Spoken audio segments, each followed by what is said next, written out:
Good morning students, myself Dr. Sangeeta Kumari. Today I am taking the class of UG semester 5 Psychology, DSE 1 Positive Psychology. In this subject I have taken the class of Unit 4 Application. Application in this topic is health. यानी मैंने application जो आप लोग का 4th unit है positive psychology में उसके फेल्थ chapter को चुना है, जिसके बारे में मैंने इसके पिछले वीडियो में भी इसकी सारी जानकारी आप लोगों को दी थी कि हेल्थ क्या है और इसके हमारे जीवन में इसका क्या महत्व है, बच्चों के विकास में इसका क्या महत्व है। आज हम लोग उसी क्लास को कंटिन्यू करेंगे और आज मैं आप लोगों को बताऊंगी कि बालकों के स्वास्थ्य के विकास में हम लोगों की यानी पेरेंट्स की या शिक्षकों की या समाज की क्या भूमिका होती है। यानी वे बच्चों को ऐसी कैसी शिक्षा दे जिससे वे अपने बच्चे में अपने आप उसमें ये उत्पन्न हो कि वे अपने आप को सही ढंग से अपने स्वास्थ्य का ध्यान रख सके और उसके ऊपर ध्यान दे सके। यानी हमारे लिए स्वास्थ्य कितना इम्पोर्टेंट है, बच्चे भी इस महत्व को समझ सके। तो हम लोग आज इस चीज को कंटिन्यू करती हूँ। तो बालकों के स्वास्थ्य के विकास के लिए यह अत्यंत आवश्यक है कि हम पहले उन कमियों को दूर करने का प्रयास करना चाहिए हमें कि जिस कमियों के कारण बच्चे का स्वास्थ्य सही ढंग से नहीं रहता, यानी बच्चे का स्वास्थ्य खराब क्यों होता है, इनकी जानकारी हमें प्राप्त करनी चाहिए, फिर उसे दूर करने का प्रयास करना चाहिए। सबसे पहले हमारा यही कारण होता है। इसमें अहम भूमिका निभाते हैं अभिभावक यानी माता पिता और शिक्षक भी इसमें अहम भूमिका निभाते हैं। तो उत्तम शारीरिक स्वास्थ्य के विकास के लिए आवश्यक है कि हम स्वास्थ्य विकास के नियमों का पालन अवश्य करें और इस नियमों का जो हमारे उत्तम स्वास्थ्य के विकास के लिए जो अनेक नियम होते हैं उनको पालन करने के लिए कुछ नियम कुछ पॉइंट्स है जिसके आधार पर हम लोग बच्चों को यह शिक्षा दे सकते हैं कि वे अपने स्वास्थ्य का ख्याल रखें, अपने कामों को सही ढंग से करें, सही तरीके से करें। इसके कुछ पॉइंट्स है जो मैं अभी आगे आपको बताऊंगी, जिसमें पहला है कि माता पिता को ये चाहिए कि वे बच्चे को उसके जो कार्य है दिनचर्या यानी दिन भर के जो कार्य होते हैं, उनके उठने का समय, पढ़ने का समय, खेलकूद का समय, स्नान करना या खाने का समय, उसका एक नियमित एक टाइम टेबल हो और उसके आधार पर वो काम करें। इससे माता पिता भी कोई सुविधा होती है कि वे जब बच्चे अपने से अपना सब काम समय पर करते हैं तो माता पिता को भी सुविधा होती है कि वे उनके पीछे उनके समय नहीं व्यतीत होता है। इस तरह से और वे अब बच्चे अपना कर्तव्य का निर्वाह करने के लिए तैयार हो जाते हैं, यानी वो अपने आप को समझने लगते हैं कि हमें कैसे काम करना चाहिए। इस तरह से उन्हें बच्चों को खेल कूदने का भी समय बताना चाहिए, सही ढंग बताना चाहिए, जिससे वे अपने स्वास्थ्य का ख्याल रख सके और इस तरह से अपने स्वास्थ्य के प्रति उन लोग जागरूक हो सके। दूसरा है माता पिता को चाहिए कि बच्चों को पौष्टिक और संतुलित भोजन की व्यवस्था कराएं। उन्हें सिर्फ भूख मिटाने के लिए भोजन नहीं देना चाहिए बल्कि उनके आयु के अनुसार से उनको भोजन उपलब्ध कराना चाहिए जो उनके शारीरिक ग्रोथ के लिए जरूरी होता है। उन्हें ऐसे आहार जो देने चाहिए जिससे उनका शरीर स्वस्थ, पुष्ट और निरोग बने और उसके लिए उन्हें संतुलित भोजन देना बहुत जरूरी होता है। संतुलित आहार से शरीर के विभिन्न क्रियाशील अंग जो होते हैं वो पूर्णतः स्वस्थ और निरोग रहते हैं। संतुलित आहार से रक्षात्मक तत्वों की आवश्यकता जो होती है इसमें भी इसको फायदा होता है। इस तरह से देखा जाए तो हमें बच्चों को ऐसा भोजन देना चाहिए जिसमें vitamin A, B, C, D और ई से युक्त होना चाहिए और इसके अलावा अनुकूलित आहार में दूध, फल, साग सब्जी, अंडे आदि से भी संपूर्ण कैलोरियों में कम से कम 50% जो होती है कैलोरी प्राप्त होना चाहिए। पर डे उन्हें 50% कैलोरी की जरूरत होती है जो उन्हें पूरी करनी चाहिए। ये माता पिता का काम होता है। आहार में कार्बोज, वसा, खनिज लवण, जल आदि भी विभिन्न तरह के भोज्य तत्वों की आवश्यकता होती है जिसका सही अनुपात बच्चों को मिलना चाहिए। पाचनशील आहार का भी प्रयोग करना चाहिए। इस तरह से बहुत सारे ऐसे हैं तत्व हैं जिसका बहुत सारे तत्व ऐसे भी हैं जो दूषित हैं, उसको या बासी भोजन हो या खराब खाना हो, ये सब बच्चों को खाने नहीं देना चाहिए। उन्हें इसके प्रति भी जागरूक करना चाहिए और माता पिता को चाहिए कि वैसे उसको भोजन ना दें। तीसरा हमारा पॉइंट है कि बच्चों में उपयुक्त मात्रा में निद्रा या विश्राम करना चाहिए। ऐसे तो हम जानते हैं कि छोटे बच्चे जो होते हैं वो जब शुरुआत होता है तो उन लोग को 16 घंटे तक सोते हैं, लेकिन जैसे जैसे उम्र बढ़ती जाती है उनके सोने की जो क्षमता तो कम होती जाती है, यानी वो सोना उनका कम होता जाता है। लेकिन फिर भी बच्चे को एक पर्याप्त नींद की जरूरत होती है। इसमें माता पिता को चाहिए कि जब वे सो रहे हैं तो उन्हें किसी तरह का डिस्टर्ब न करे और वो अपनी पर्याप्त नींद लेकर ही उठे, जिससे उनका मन प्रसन्न रहेगा और उनका शारीरिक स्वास्थ्य भी ठीक रहेगा।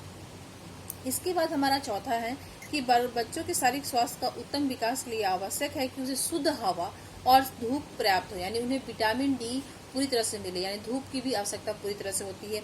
और उनका जो वातावरण हो, यानी जिस रूम में रहते हो, या उनको स्वच्छ हवा मिलनी चाहिए जिनसे उनका शरीर का सही ग्रोथ हो सके। ऐसे भी देखा गया है कि विटामिन डी की कमी से जो विटामिन डी की कमी से रिकेट्स वगैरह रोग हो जाते हैं, दंत क्षरण रोग हो जाते हैं और हड्डियां नरम और कमजोर हो जाती है। इस तरह से शरीर का जो बोझ है हड्डियां नहीं ले पाती है। इसलिए बहुत जरूरी है कि माता पिता इसका भी ख्याल रखें कि बच्चे को विटामिन डी के पूरी तरह से मिले और हवा भी उनका शुद्ध होना चाहिए। 5वां नंबर हमारा है कि बच्चों के शारीरिक स्वास्थ्य के लिए ये भी जरूरी है कि उनको व्यायाम का उचित जो व्यवस्थाएं करानी चाहिए, यानी कि व्यायाम सही ढंग से करने की तरीके बताने चाहिए और उन्हें उसका महत्व बताना चाहिए।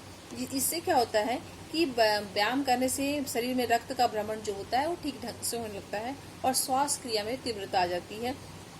और व्यायाम से बहुत सारे और भी लाभ है। शरीर के अंगों में पुष्टता आती है, मांसपेशियों का विकास ठीक ढंग से होता है, वक्ष के रोग नहीं होते हैं, पाचन क्रिया ठीक से होती है, मानसिक थकान भी कम लगती है और मस्तिष्क और मांसपेशियों का जो समन्वय होता है वो सही ढंग से स्थापित हो पाता है। इसलिए जरूरी है कि बच्चों को शारीरिक व्यायाम के बारे में भी सही जानकारी दी जाए। उसके बाद 6ठा नंबर है, बच्चों को शारीरिक विकास में उन्नति लाने के लिए माता पिता को उसके मनोरंजन के लिए भी उपयुक्त प्रबंध करना चाहिए, यानी उनका गत्यात्मक और शारीरिक आवास जो विकास है वो अवरुद्ध ना हो जाए। इसलिए उन्हें ऐसे क्रियाएं सिखानी चाहिए जिससे उन्हें मन लगना चाहिए, यानी वो अपने कामों द्वारा कुछ ऐसे व्यायाम करें जो उन्हें मन लगे, यानी कि उन पर थोपना नहीं चाहिए। उन्हें मनोरंजन के साथ ही व्यायाम करने सिखाना चाहिए, यानी उनके मनोरंजन का भी ख्याल रखना चाहिए और उन्हें ऐसी सलाह देना चाहिए और ऐसे से खेल विकसित करने चाहिए जिससे उन्हें मतलब अपनी स्वेच्छा से ही वो करने के लिए तैयार हो जाए। 7वां नंबर हमारा जो है, बच्चों के शारीरिक स्वास्थ्य के विकास के लिए व्यक्तिगत स्वच्छता का भी महत्वपूर्ण आधार है। मैंने बहुत बड़ा महत्वपूर्ण ये है कि कारक है, क्योंकि अगर बच्चे स्वस्थ रहे, स्वच्छता पर ध्यान देंगे तो वो ऐसे ही रोग से दूर रहेंगे।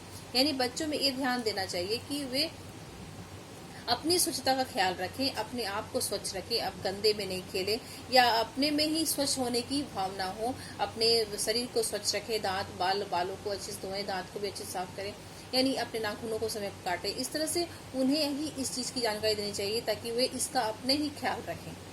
8वां नंबर है कि बच्चों को समुचित शारीरिक स्वास्थ्य के लिए यह भी आवश्यक है कि उसके परिवार, समाज तथा विद्यालय का अनुकूल वातावरण होना चाहिए। यानी प्रतिकूल जो वातावरण अगर होता है तो उसका भाव में बच्चों के में जो है अनेक प्रकार के सद्गुण जैसे सामाजिक स्नेह, त्याग, सहयोग, मित्रता का विकास होता है। यानी बच्चों के अनुसार अगर सही उसी के मन के अनुसार अगर वातावरण मिलता है तो उनमें ये सब भावनाएं भी उत्पन्न होती हैं और उनका मानसिक स्वास्थ्य भी इसके कारण से अच्छा होता है। इसलिए माता पिता को चाहिए कि परिवार का माहौल और शिक्षकों को चाहिए कि उसके विद्यालय का माहौल भी अच्छा हो, जिससे उसके शारीरिक का जो होता है विकास सही ढंग से हो। 9 नंबर हमारा है कि बालकों के शारीरिक स्वास्थ्य के समुचित विकास के लिए विद्यालय के प्राचार्य को चाहिए कि प्राचार्य की जो होती है बहुत भूमिका अच्छी होती है, तो इस महत्वपूर्ण होती है, जिसके कारण विद्यालयों के जो पाठ्यक्रम होते हैं वो उस तरह से हो कि पाठ्य सहगामी जो क्रियाएं होती है जैसे एक्स्ट्रा करिकुलम एक्टिविटी जो होती है वो स्कूल में उपलब्ध करानी चाहिए। ये चाहिए कि किसी भी विद्यालय के जो प्रधानाध्यापक होते हैं वे अपने स्कूल में ऐसे पाठ्यक्रम मतलब लगाएं, बच्चों को दिखाएं कि सिखाएं इस तरह से, यानी अपने शिक्षकों को ये बताएं कि वे अपने बच्चों को इस तरह से सिखाएं या कोई चीज की शिक्षा इस तरह से दें ताकि बच्चों को मन लगे और एक्स्ट्रा करिकुलम एक्टिविटी पर भी ध्यान दिया जाए। 10वां नंबर हमारा है कि विद्यालय के शारीरिक स्वास्थ्य की शिक्षा की व्यवस्था होनी चाहिए, क्योंकि विद्यार्थी अपने स्वास्थ्य की रक्षा शारीरिक स्वास्थ्य शिक्षा के द्वारा ही प्राप्त ज्ञान के आधार पर कर सकते हैं। यानी कि बच्चों में शारीरिक स्वास्थ्य के प्रति सकारात्मक दृष्टिकोण विकसित होना चाहिए। यानी कि बच्चों में ही अगर यह विकसित हो जाए कि हमें अपने स्वास्थ्य का ख्याल रखना चाहिए तो वे ऑटोमेटिक ही अपने आप को स्वस्थ रखने की कोशिश करेंगे। तो इसकी शिक्षा की व्यवस्था हर विद्यालय में करनी चाहिए। उसके बाद विद्यालय में शारीरिक व्यायाम के लिए सुधारात्मक व्यायाम कराना चाहिए, हमारा 11वां नंबर है। और 12वां नंबर में हमारा है कि बच्चों के शैक्षिक व्यायाम यानी एजुकेशनल एक्सरसाइज कराने चाहिए, जिससे उनके मांसपेशियों में समन्वय लाया जा सके और उनके गतिगामी कुशलता का विकास किया जा सके। 13 नंबर हमारा है कि बच्चों के शारीरिक व्यायाम यानी फिजियोलॉजिकल एक्सरसाइज भी कराने चाहिए, जिससे उनके अंगों में सक्रियता आए। इस तरह से हमारा 14th नंबर है कि माता पिता तथा शिक्षकों द्वारा शारीरिक स्वास्थ्य के संदर्भ में चार्ट बनाना चाहिए। यानी कि बच्चे अगर खेल खेलते हैं तो वो थकान महसूस करते हैं कि नहीं करते हैं, उनके मांसपेशियों में कैसा सामंजस्य होता है, यानी वो मजबूत है कि नहीं, वे बहुत जल्दी थक जाते हैं कि देर से थकते हैं, उनमें अपने में ही खेलने की इच्छा उत्पन्न होती है कि नहीं, कि वे हमेशा अपने आप को थकावट महसूस करते हैं। इन सारे चीज़ों को बच्चों का चाहिए कि शिक्षकों द्वारा ये अपने विद्यालय में सभी छात्रों का एक चार्ट बनाएं कि क्या सभी बच्चे का जो शारीरिक स्वास्थ्य है किस तरह का है। इससे हम लोग बच्चों के जान पाएंगे कि उनकी शारीरिक अवस्था किस तरह से है, तो हम लोग उसके अनुसार से ही उनका देखभाल कर सकेंगे। 15th नंबर हमारा है कि उत्तम शारीरिक स्वास्थ्य के लिए आवश्यक है कि बच्चे अपने सारे कार्य उचित आसन में करें। ये भी बहुत ध्यान देना जरूरी है। हम लोग अक्सर देखते हैं कि कक्षा में हो चाहे घर में हो, बच्चे सही ढंग से बैठते नहीं हैं, खड़े नहीं होते, कोई झुक के खड़े होते हैं, बैठते भी हैं तो झुक के बैठते हैं, सीधे नहीं बैठते हैं। इस तरह से सोने की क्रिया पर भी ध्यान देना चाहिए कि बच्चे सही ढंग से सोएं, जिससे उनकी नींद की निद्रा जो होती है पूरी हो। इस तरह से उनके उचित आसन का भी ख्याल रखना चाहिए। परिवार में माता पिता को चाहिए कि बच्चों को सही चीज सिखाएं, उठने बैठने का ढंग। उसी तरह विद्यालय में भी शिक्षकों को ध्यान देना चाहिए कि बच्चे अपने उचित आसन को अपनाएं। इस तरह से अगर वह उचित आसन नहीं अपनाते हैं तो उनकी हड्डियां जो होती है झुक जाती है, कंधे झुके हुए होते हैं, उसमें वो फिटनेस दिखाई नहीं देती है। 16 नंबर में है कि चूंकि बच्चों का विकास एक निश्चित क्रम में तेजी से बढ़ता है, तो उनके लिए चाहिए कि प्रोटीन की आवश्यकता अपेक्षाकृत जो अधिक हो। यानी जब 14 साल की आयु तक वह वयस्कों की तुलना में कम भोजन करते हैं, लेकिन जब उनका 14 साल से एज अधिक होता है तो उनको उसके एज के अनुसार से ही उन्हें उतनी ही प्रोटीन की आवश्यकता होती है। तो वो बच्चे के माता पिता को चाहिए कि बच्चे को सही ढंग से उन्हें प्रोटीन की जो खाद्य पदार्थ है वो उपलब्ध कराएं। 17 नंबर में है कि माता पिता तथा अध्यापक को बच्चों के शारीरिक स्वास्थ्य के लक्षणों को देखकर ही यह ज्ञान प्राप्त कराना चाहिए कि वह कुपोषण का शिकार है तो नहीं। यानी यह देखना चाहिए कि बच्चों का शरीर का जो विकास है वो सही ढंग से हो रहा है कि नहीं। अगर बच्चे में शरीर दुबला पतला हो, रोगी हो, चेहरा पीला पड़ा हो, आंखें सूजी हुई हो, या आयु के अनुसार उसका ऊंचाई और भार जो हो वो सही नहीं हो, त्वचा का जो शरीर की जो त्वचा होती है पीली पड़ गई है, खुरदरी है, मांसपेशियां ढीली है, बाल रुखे हुए हैं, इस तरह से देखकर बच्चे के माता पिता या शिक्षक जान जाते हैं कि बच्चे में क्या कमियां हैं। इस तरह से ये कोशिश करनी चाहिए कि इन सारी कमियों को दूर करके बच्चे को एक शारीरिक अच्छे स्वास्थ्य के प्रति ध्यान दिलाया जाए और उनके शारीरिक स्वास्थ्य पर ध्यान रखा जाए।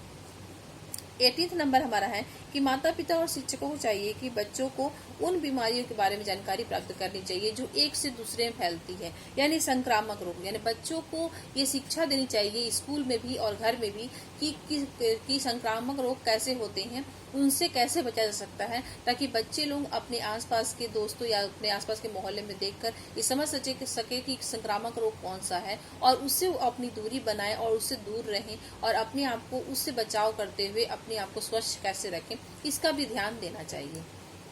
इस तरह से हम लोग ने जाना कि बच्चों के लिए स्वास्थ्य जो है वो बहुत ही इम्पोर्टेंट है, यानी उसका उत्तम स्वास्थ्य बहुत जरूरी है।